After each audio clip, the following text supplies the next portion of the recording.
Il existe désormais une cellule genre au ministère de la Solidarité, de la Cohésion sociale et de la lutte contre la pauvreté. Sa mission, conduire le processus d'intégration du genre pour une valorisation des acquis des femmes.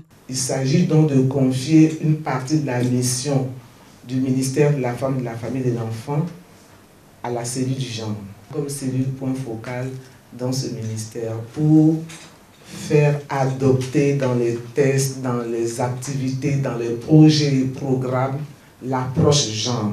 Nouvellement installés, ces points focaux entendent disposer de tous leurs moyens pour promouvoir le concept du genre.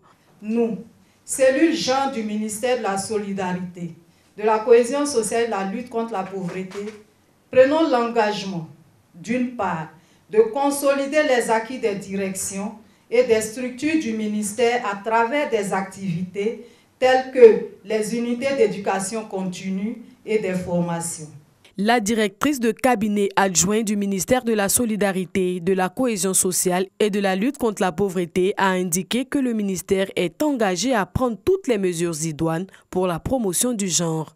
Le ministère s'engage ainsi à jouer davantage pleinement sa partition en matière d'intégration du genre.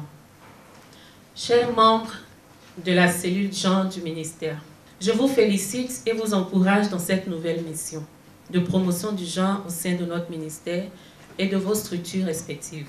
Veillez dans vos structures à la parité, à l'intégration du genre dans vos budgets, vos programmes et vos activités. 6 au total, ces femmes et hommes ont été invités à travailler d'arrache-pied pour l'atteinte de leurs objectifs. Cette cérémonie a été l'occasion pour la directrice de l'équité et du genre de lancer le concours du meilleur agent en charge du genre dans le secteur public et privé.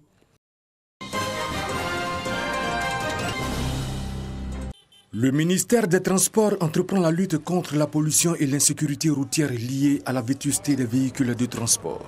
Ce sont au total 20 véhicules sur les 30 prévus qui ont été réceptionnés dans le cadre du projet de renouvellement du parc automobile des transporteurs de la région du Gor.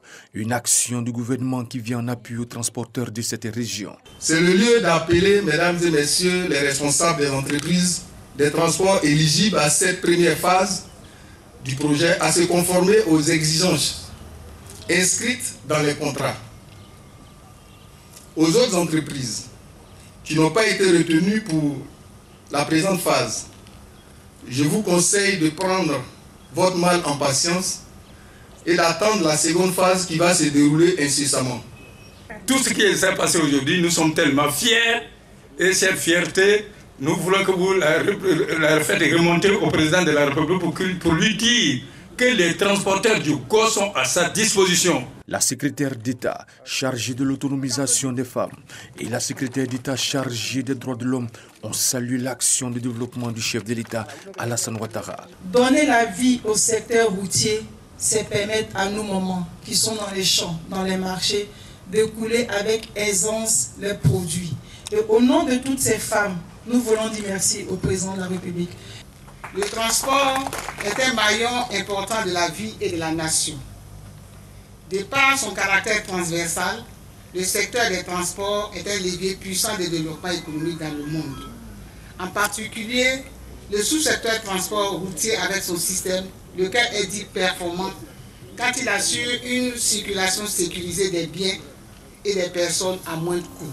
Ce sont par ailleurs 5 camions de 5 tonnes, 7 cars de 26 places et 8 autres de 41 places qui ont été attribués à 14 sociétés coopératives issues des départements de Gagnoua et de Oumé.